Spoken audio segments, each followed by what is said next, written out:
Wow, folks, I just had a really great week. I think I actually recruited a new listener the other day. We're up to 2 listeners now. That's great! To my newest listener, I hope you love what you're about to hear. It's an all new Prove It To Me.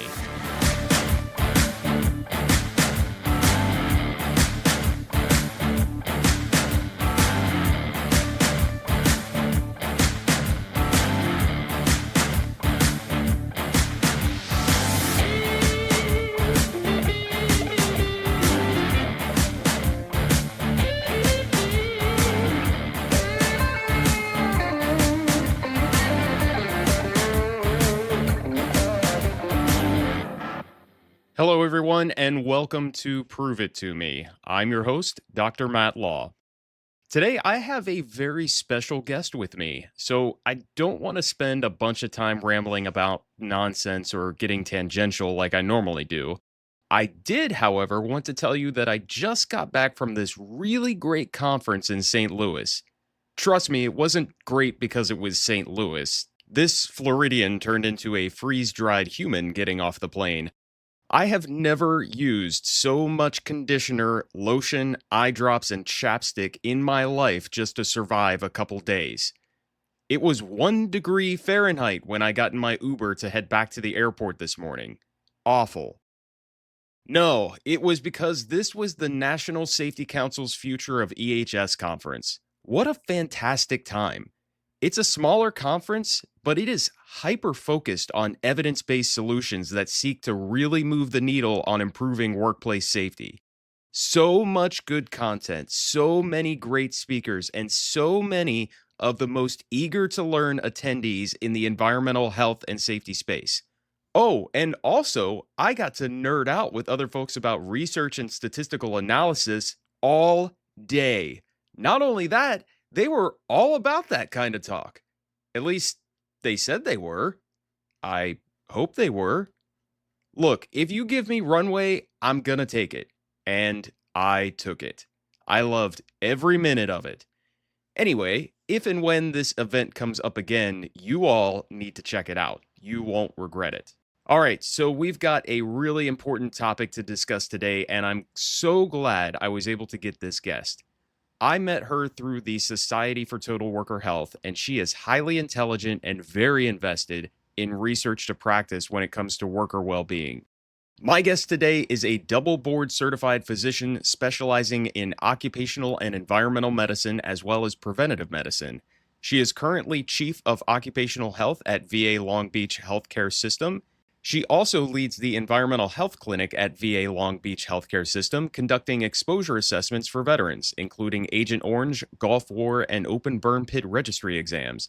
She is Associate Clinical Professor in the Department of Occupational and Environmental Medicine at UC Irvine School of Medicine, as well as Associate Clinical Professor in the Department of Environmental and Occupational Health at the Wen School of Public Health. She is lead of academic and community partnerships with the University of California Center for Climate, Health, and Equity, where she is spearheading efforts to enhance academic and industry partnerships, evaluating new methodologies to enhance emergency preparedness surrounding climate-related events, working with community leaders on identifying practical climate solutions, and developing climate curricula for medical students and residents.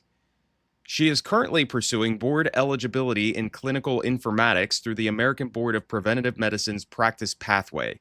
She is chair of the Health Informatics as well as the Environmental Health section of ACOEM and continues to lead the ACOEM Presidential Task Force on digital transformation through a Planetary Health Lens. She is also a certified medico-legal evaluator and qualified medical examiner in the state of California. Please welcome Dr. Manny Berenji. Manny, we had met during the Total Worker Health annual meeting for Society for Total Worker Health, and I know we're going to talk about that a little bit later. You've brought a really important topic today that I think we really want to dig into because there's a lot of evidence to support it. There's a lot of discussion out there, a lot of resources, but we're just maybe not tackling this as well as we can. And this topic is mental health in the workplace. So I would love to talk to you about what the significant challenges are right now about mental health in today's workforce. Great. Well, thank you so much, Matt. It's a real honor to be on your podcast and really highlighting something that's near and dear to my heart, which is workplace mental health. I don't know if people realize this, but this is a global problem. I was just reading a research article that came out that was saying that up to 12 billion working days are lost every single year to depression and anxiety.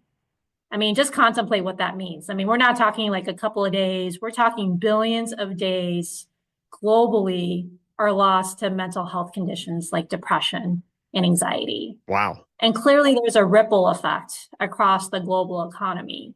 You know, if folks are not feeling good, they're having to take that day to take care of their mental health, they're not able to be their best selves at work. And we can see when folks are not feeling the way that they should be feeling, they're not going to be able to do what they need to do in the workplace, create, innovate, really try to move the needle on their respective in their respective industry.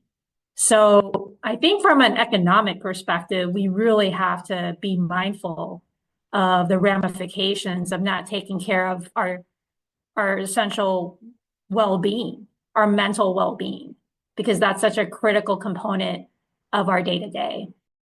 That's such an interesting thought because I feel like we do such a great job at recording all of these serious injuries and fatalities, or, just serious injuries in general that cause lost work. Mhm. And we consistently record that. We can find it in the Bureau of Labor Statistics, but mental health is not really something that's in that statistic. And I'm I'm genuinely curious why we're ignoring this as much as we are, if we are indeed, or we're losing productivity, we're losing those days that workers could be their best selves in the workplace. Yeah, I think it's a multifaceted issue. We really have to kind of take a worldview when it comes to mental health. I mean, for centuries, mental health has always been something that has been stigmatized. Folks never really felt comfortable talking about their mental well-being because it wasn't something that was encouraged. In fact, it was actually shunned. So we've actually seen a major breakthrough in the last couple of decades to really shift the paradigm when it comes to mental health and being able to understand what may be causing someone to be feeling a certain way and to actually validate those concerns. And I think a lot of that validation comes from multiple sources. For most folks, it's from their families, it's from their friend network, but there's actually growing literature to support that mental health in the workplace and having a supportive organizational culture can really drive mental health and well-being for employees, no matter what your industry. I mean, I'm in the healthcare industry, and this is something that has popped up in numerous different facets of my work life, being able to take care of my fellow healthcare workers. And we just came through a massive pandemic where hundreds of thousands of us were working the front lines, taking care of injured and sick people, having this virus that we didn't know what to do with. And it took a mental toll on us.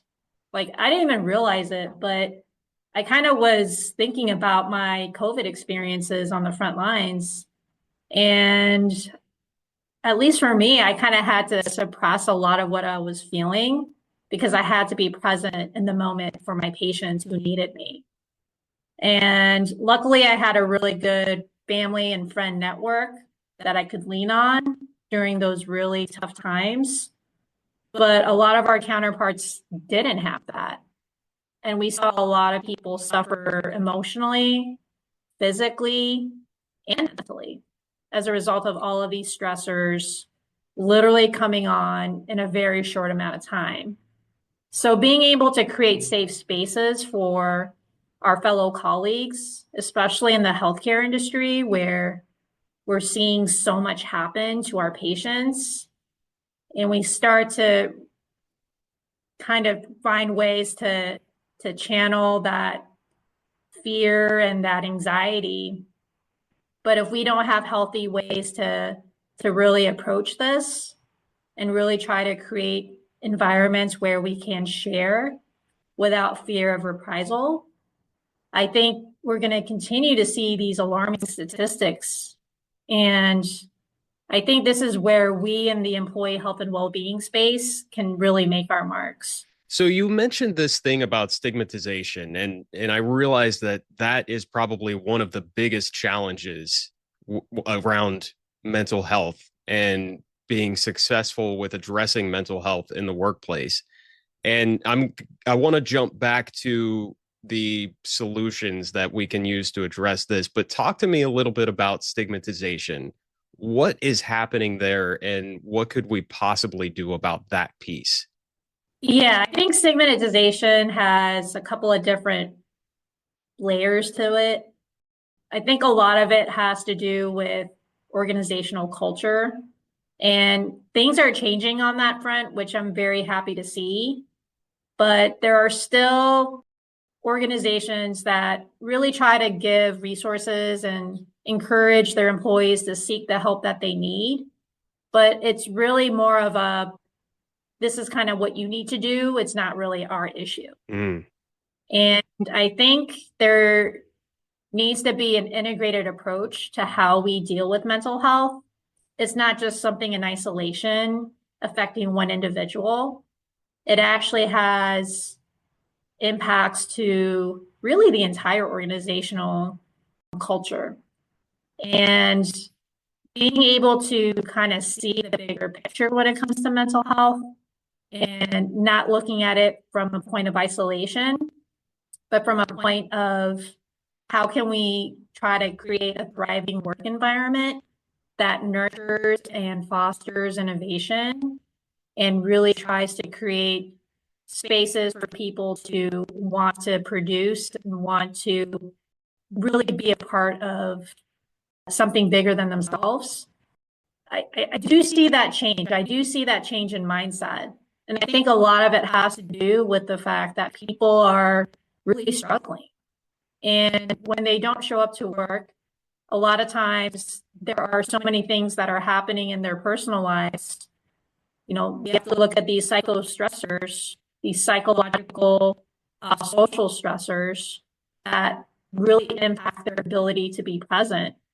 And I think there are ways where we can create systems where workers can feel that they have a place to come to when they're having these concerns pop up.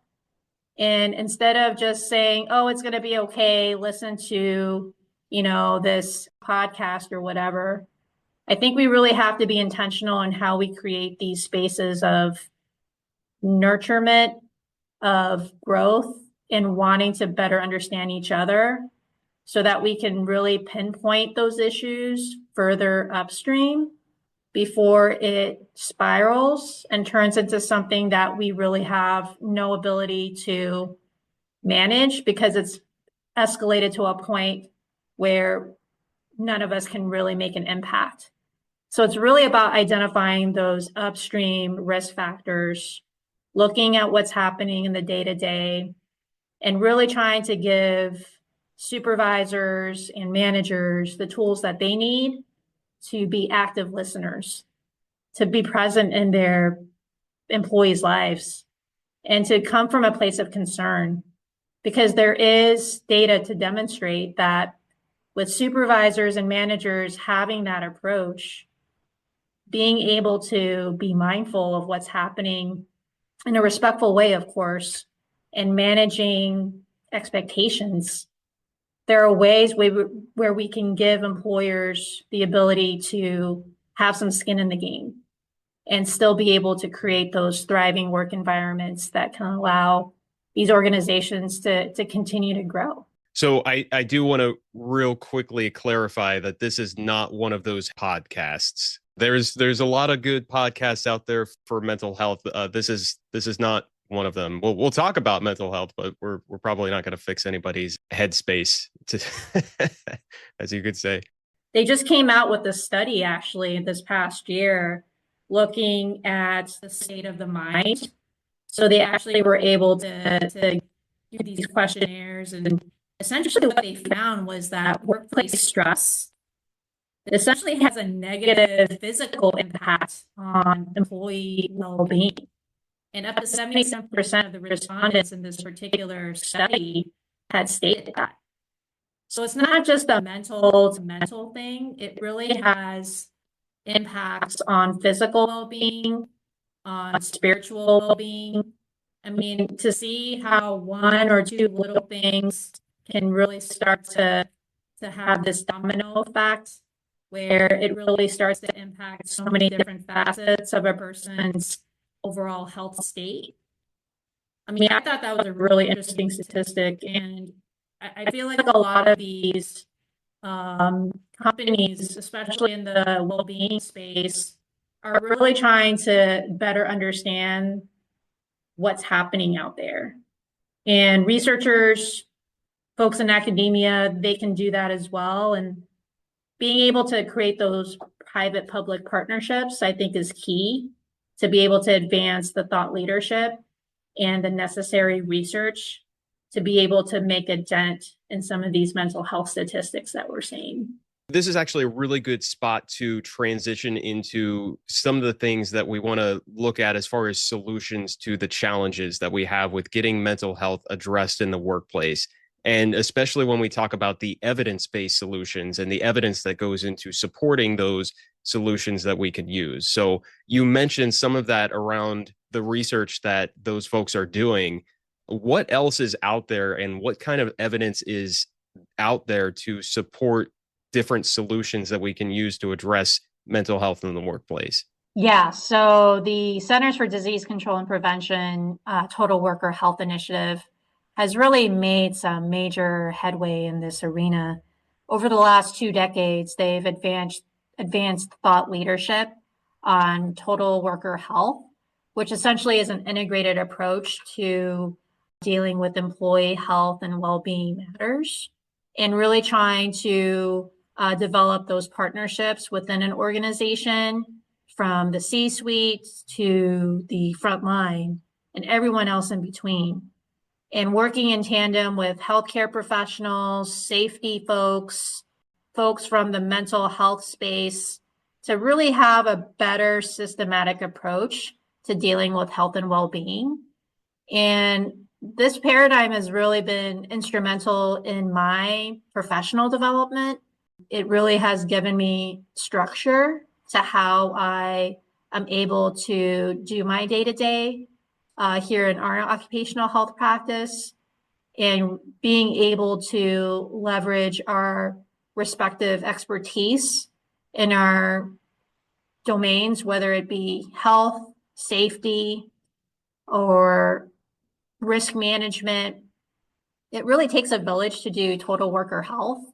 And I think having that integrated approach really allows for a really comprehensive analysis of what's happening in the workplace, and really trying to create systems that work for employees, that work for employers, and really try to get to the root causes of some of the issues that may be ongoing in some of these workplaces. Yeah, this is one of those things that's really attracted me to the world of total worker health. And I, I think it's something that needs to be more seriously looked at so that it's at the forefront of the minds of the leadership in these organizations, right? This is not just, we're not just looking at injuries and fatalities and the big hazards anymore. We're looking at things that are microscopic. We're looking at things that are affecting mental health. We're looking at things that are affecting the entire worker. And I think to your earlier point, these are all things that affect not just the safety and well-being of the worker, but the productivity in the workplace. And I think that's so important for us to be looking at a broader view of the health of the worker. And I do want to dig into that a little bit more. But when it comes to these solutions that we're able to put in front of employers, the folks who can really make the difference for their workers. How do we get these solutions to them? What are what are the methods that we should be using to get these solutions in front of the people who can make the difference? Yes. So I'm a big fan of the data-driven approach. I always want to encourage organizations to really understand their employees. I think always doing a needs assessment, just better gauging the temperature of your organization is always a good thing. Being able to collect that type of information in a secure way can really provide insights as to what's happening within your organization.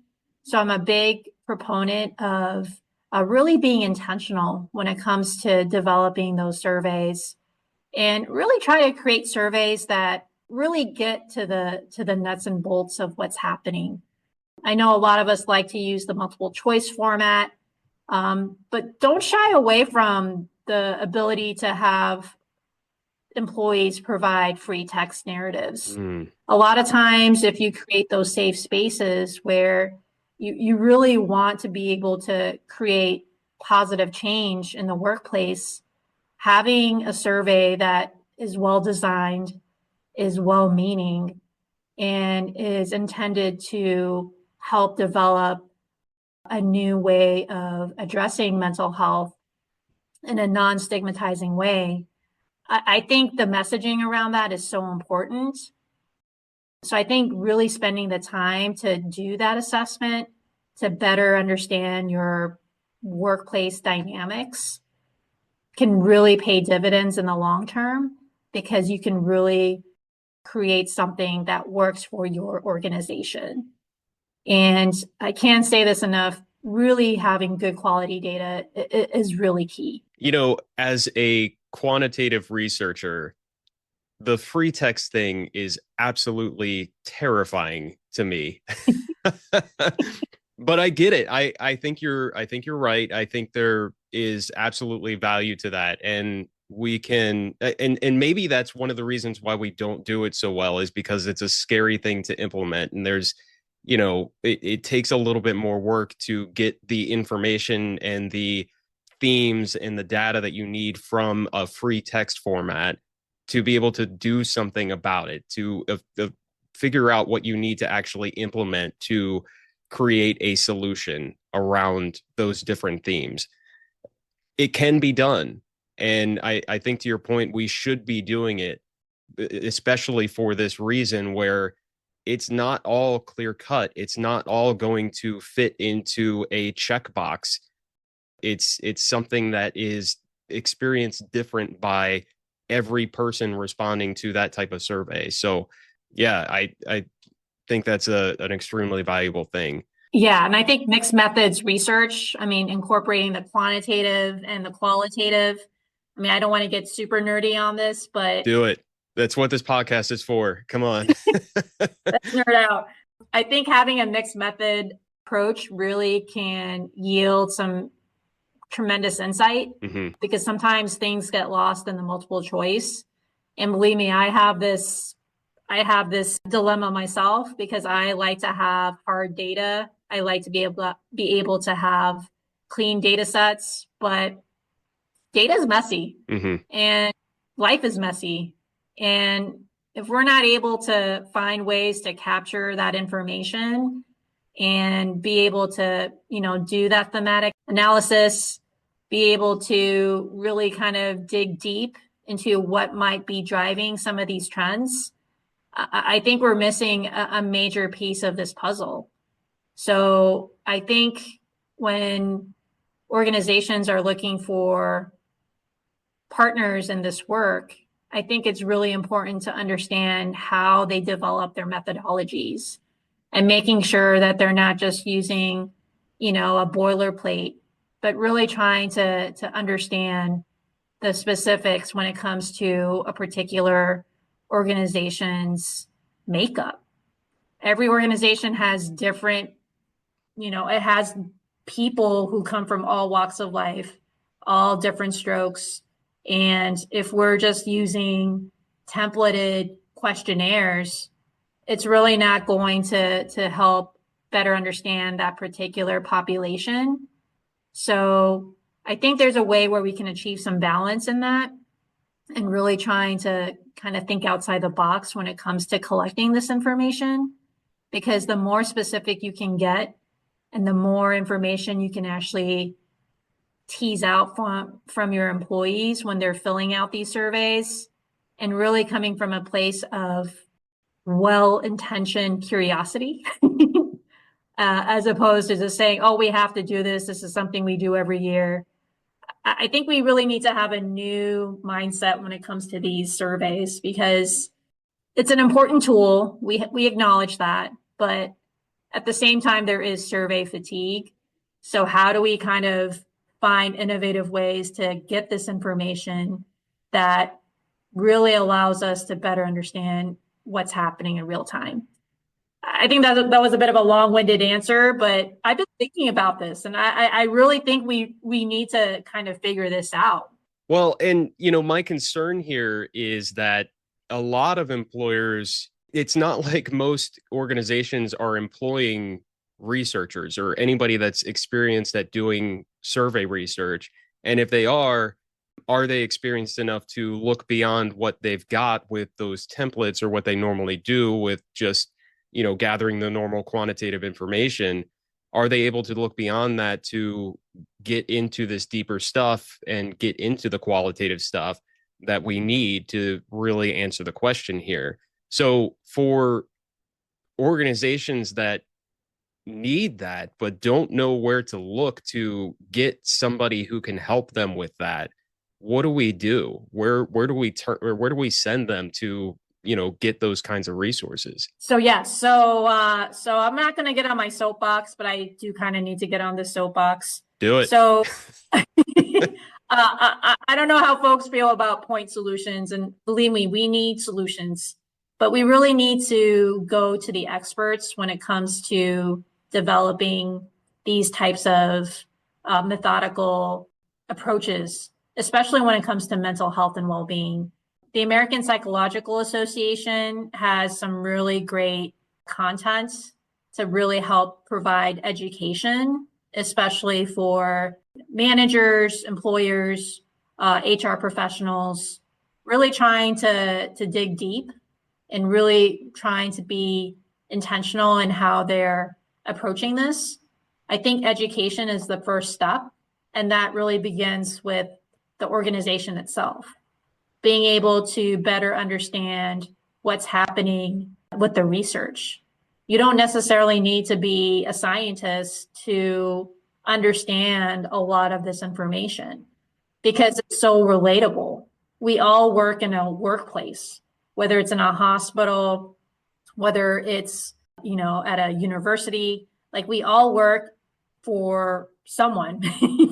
So I think this really hits home for all of us to do that actual homework to better understand what's happening with a lot of these mental health assessment tools, being understanding that a lot of these tools have limitations, but you want to pick the best tool for your organization. And I think going to reputable organizations like the American Psychological Association, the American Psychiatric Association Foundation actually has a whole module on workplace health. I mean, this is amazing. Like, there's just so much good information out there. So I really encourage folks to just be curious.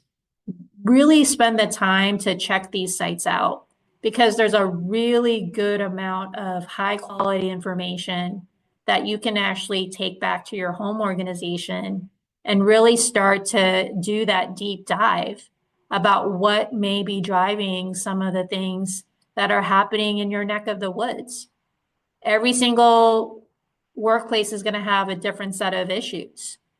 And this is why we can't go to the cookie cutter platform. We really have to do the work, understand what the drivers are, understand what's happening with our respective workplace cultures, And then from there, you can really develop strong programming that can really start to address some of these issues that for the longest time we've been trying to wrap our heads around, but just never really had a systematic approach to do so.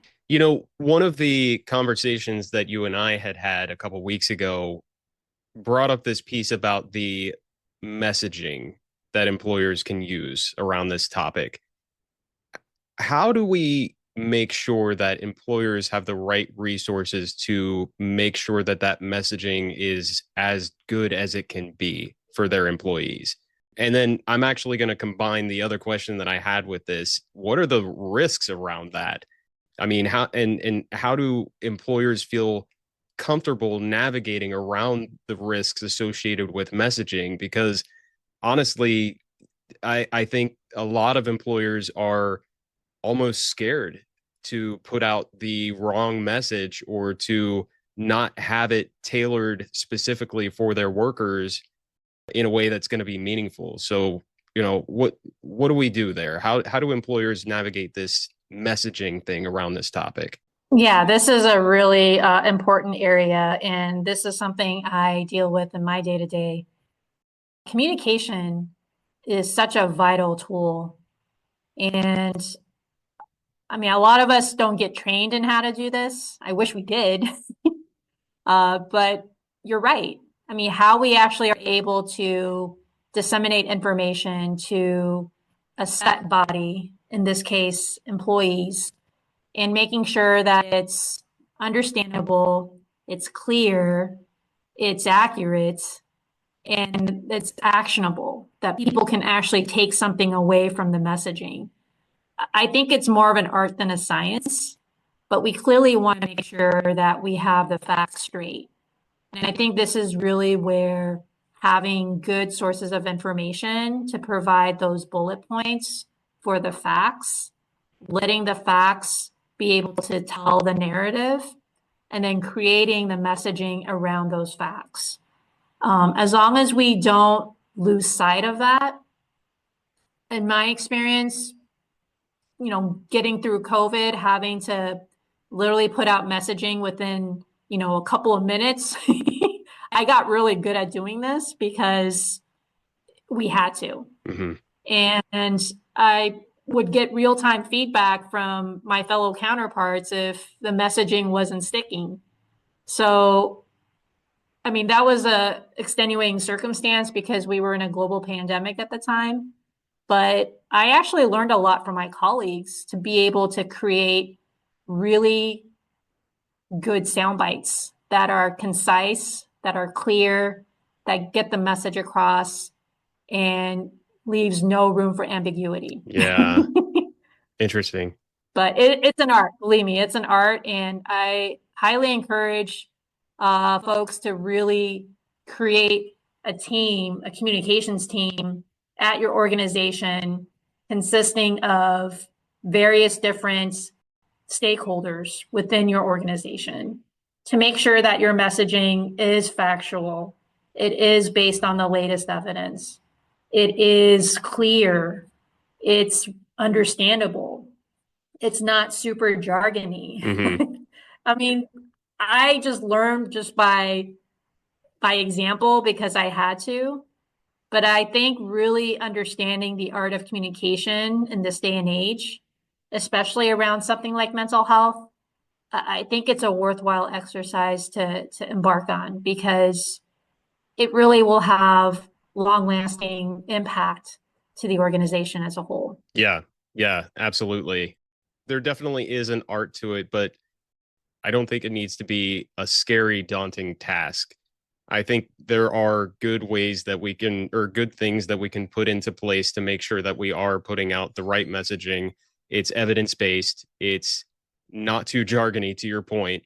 It's understandable by those who are receiving it. So there is an art to it, but the worst thing we could do is not put out any messaging around this because we absolutely have to address it. Okay, so we've talked a little bit about the research that has gone into this, and I want to go back to the fact that this is a research podcast. We talk about evidence, we talk about data, we talk about the things that are out there that are moving the needle on real problems because we have evidence to back those solutions up. Now, I think we've already talked about your relationship to research, especially related to this topic, in that you are very much a practitioner when it comes to putting research into practice. And to be honest, this is one of the gaps that we have right now is that there's all this research that's being done, there's all this practice that's being done, and for some reason they're siloed and not enough of the evidence-based solutions are making their way into the practice world.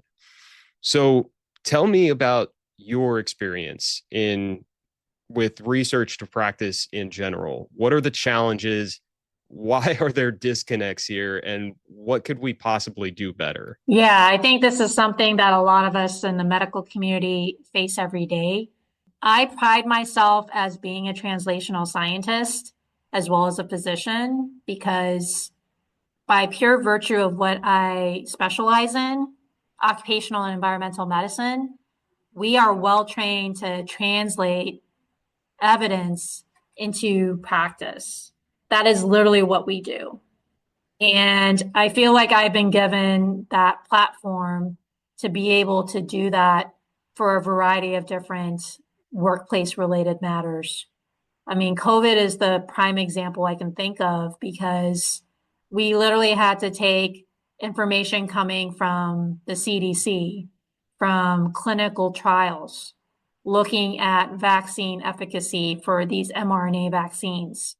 We really had to do the assessment, do the deep dive on the actual data, try to be able to really understand what the data was telling us, and then literally translating that into direct practice in a fairly rapid fashion.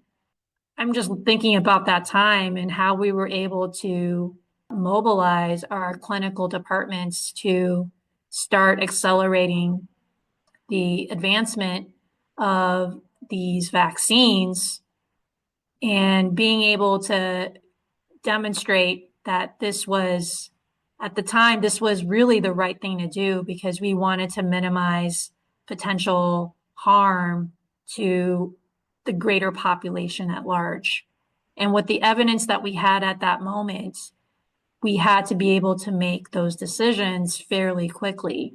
So really trying to take all of those data points, distill it down to the nuts and bolts, and then creating clear, succinct messages to our respective stakeholders, whether it be employees, whether it be patients in my case, being able to make that evidence-based linkage between getting this particular vaccine and being able to demonstrate that it actually can curb the potential for a hospitalization or, God forbid, death. I mean, this is what we were dealing with at the time. And you have to be able to look at the information, look at all the evidence, synthesize it, and be able to make those inferences pretty quickly to be able to mass disseminate that information to the greater audience. So, I mean, just looking back, I think being able to work at that speed, I don't know how I did it, quite frankly, but sometimes necessity is the mother of invention. And you really start to get into that mindset where you really have to get that information, process it quickly, make sure that you have a brain trust of scientists, physicians, clinicians that you trust, that you can actually confer with and make sure that you're on point. Like, to me, that brain trust was everything. Like, having that group of people to really make sure that you're on point, that you're reading the information the way it was intended, and being able to confer with your peers. To me, that's the beauty of being in our field. And I can't think of a better example than that. Yeah, yeah, absolutely. In your mind, you know, and it seems like you've had a really great, well, it in a situation like the pandemic, it's, the experience is harrowing, right? But it sounds like you've also been able to do really good work and being able to translate that research and put it into some sort of meaningful practice that's going to actually make a difference in the health and safety of people. What could researchers who are publishing this research, who are doing the science, who are actually pulling this data out, what could researchers do better to make sure that good research is making it into the hands of people who can put it into practice, in your mind? Yeah, that's good. I think really at the end of the day, we need to be disseminating this information to the right audience. And I think that has to do with journal selection, where you present this information, how you're publicizing the information, and really being mindful of your audience. A lot of researchers, they want to be able to send this information out to the greater ecosystem. And I think that really should be the ultimate goal because at the end of the day, if that information is out there, people can actually get that information, they can process it, they can distill it down. And quite frankly, the beauty of these research papers is that you can reach out directly to the authors. I mean, there is a contact there. So, I mean, I'm a kind of person that if I have questions about a particular methodology, or if there's something that I want to be able to utilize in my respective practice, I tell people not to be shy. The contact information is there for a reason. And I think really trying to encourage our peers, especially from the non-scientific community who may potentially feel intimidated or may feel like their question may be, maybe it's not the right question.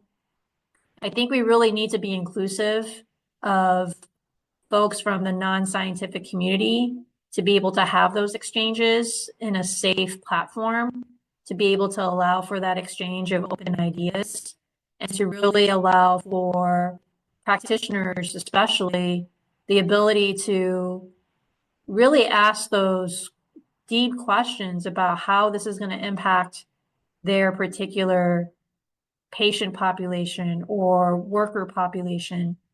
So I think it's a two-way street. The researchers are doing their job. They're getting the research out. I think it's really up to the person reading that research to really be mindful of what they want to achieve. And if they truly want to be able to implement some of those practices, they really need to take that extra step to do the outreach and to really start building those partnerships. I mean, a lot of times just sending that email, that really can open doors to potential collaborations, really trying to create new ways of applying that information in a way that maybe the researcher didn't intend. So I think creating those open communication streams and allowing for that bidirectionality can really produce great outcomes and create new ways of approaching a lot of the research that maybe folks had not intentionally thought of, but this is why we want to be able to get the information out to as large of an audience as possible. Yeah, I actually, just pulling from those thoughts, I think it's important for organizations or anybody who's looking at that research to remember that the researchers themselves are hungry to do more on that topic.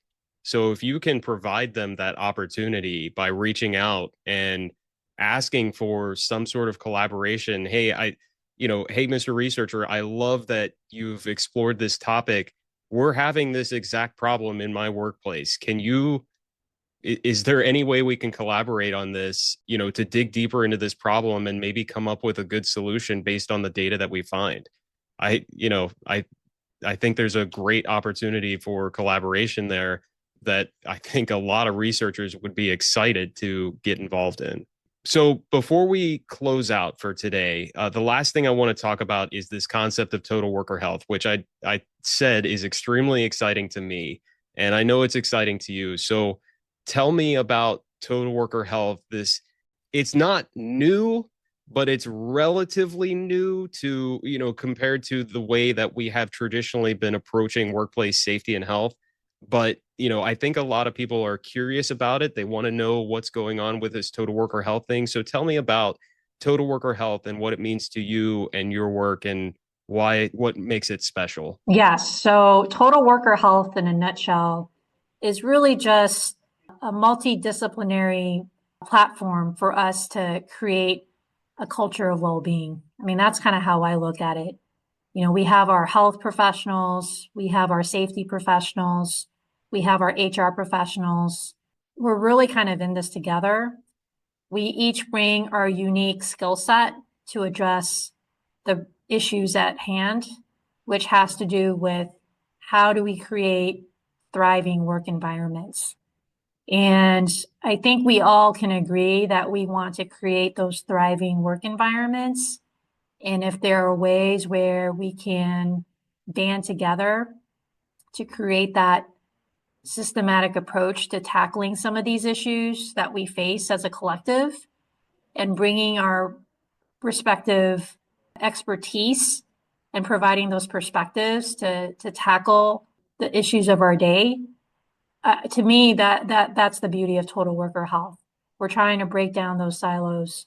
We're trying to create these spaces for meaningful engagement to really identify those root causes that a lot of times, we just kind of sweep under the rug, or we don't really make the bigger connections to the bigger picture. So to me, total worker health is really creating those communication streams between various elements of the workplace enterprise to make sure that we have the ability to communicate in real time, to be able to articulate, what we're seeing on the ground, and creating those forums for those discussions. To me, I think having dedicated time and space to be able to relay what we're seeing in our respective niches or respective areas, I mean, to me, that's what makes total worker health it's really an organizational mantra. It really should be the driver for workplace engagement, really from the C-suite down to the front line and all the way back. And I think if we're able to encourage, especially those folks who are coming from positions of senior leadership, to really understand the basic principles of total worker health, it's not just looking at, DART rates. It's not just looking at, this dashboard of workplace injuries. We got to let the numbers really tell the narrative, really trying to put a human face on some of these things and really trying to understand why sometimes we're kind of seeing things anecdotally, but we don't really know why things are happening in a particular department or in a particular unit. And to me, being able to have those abilities to create those spaces for open discussion, to really do the systematic deep dive to better understand why these things are happening, and applying some of these business principles like Lean Six Sigma and some of these business practical frameworks to help us redesign some of the structures that we have in place and to reimagine how we actually work to be better at what we do. I know that was a bit of a long answer there, but I feel like total worker health is not just some abstract concept. I think everyone out there is doing a little bit of total worker health. They just never really thought about it that way. but it's really trying to create that integrated approach to creating thriving work environments. And if that's what connects with this audience, to me, that is essentially total worker health. Okay. Yeah. I 100% on board with everything you just said. I think it's great. And I think it's a great concept for folks to explore a little bit. So, Manny, you've been kind enough to give me some great references, linked resources that I will definitely include in the episode notes for folks to learn a little bit more about the topics that we've talked about today.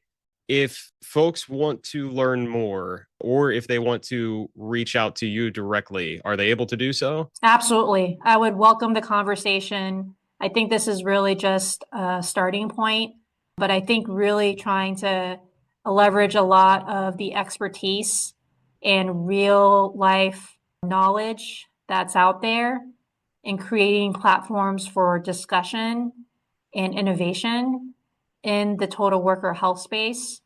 We need the best minds to really tackle some of these problems. So I highly encourage anyone who has resonated with a lot of the topics today to reach out, and I'm happy to continue that conversation. Awesome. Well, I definitely appreciate you joining me today, Manny. I think this has been an excellent conversation, and I think this is something that a lot of folks are going to get a lot of value out of. It is happy hour here on the East Coast, so I think this is a good time to close up for today, but I really appreciate you joining me. Great. Well, thank you so much, Matt. It was a real honor to be here. I really enjoyed that conversation. Manny is so easy to talk to, and what a great resource for understanding more about mental health in the workplace.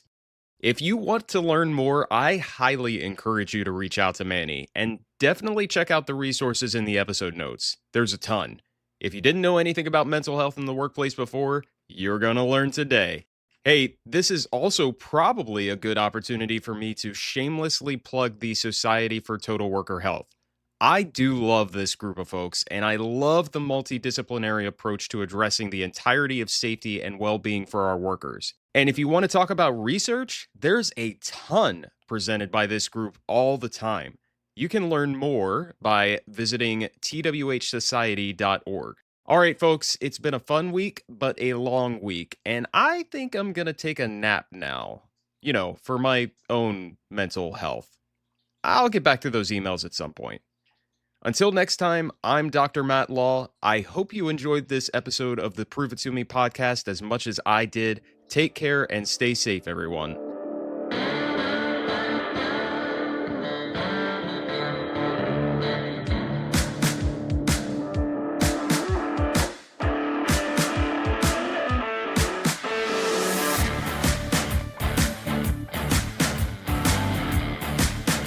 Prove It To Me is produced by me, Matt Law. Original music by Wes London. You can find this podcast on Podbean, Apple Podcasts, Spotify, YouTube, Amazon Music, and iHeartRadio. Like what you've heard so far? Please like, subscribe, and follow wherever you get your podcasts, and leave a 5-star review on Apple Podcasts. Got questions about what we talked about or research that you want to share? Send an email to contact@proveitpod.com. The views and opinions expressed in this podcast are those of the host and its guests and do not necessarily represent the official position, opinion, or strategies of their employers or companies. Examples of research and data analysis discussed within this podcast are only examples. They should not be utilized in the real world as the only solution available, as they are based on very limited, often single use case, and sometimes dated information. Assumptions made within this discussion about research and data analyses are not necessarily representative of the position of the host, the guests, or their employers or companies. No part of this podcast may be reproduced, stored in a retrieval system, or transmitted in any form or by any means, mechanical, electronic, recording, or otherwise, without prior written permission of the creator of the podcast. The presentation of the content by the guests does not necessarily constitute an active endorsement of the content by the host.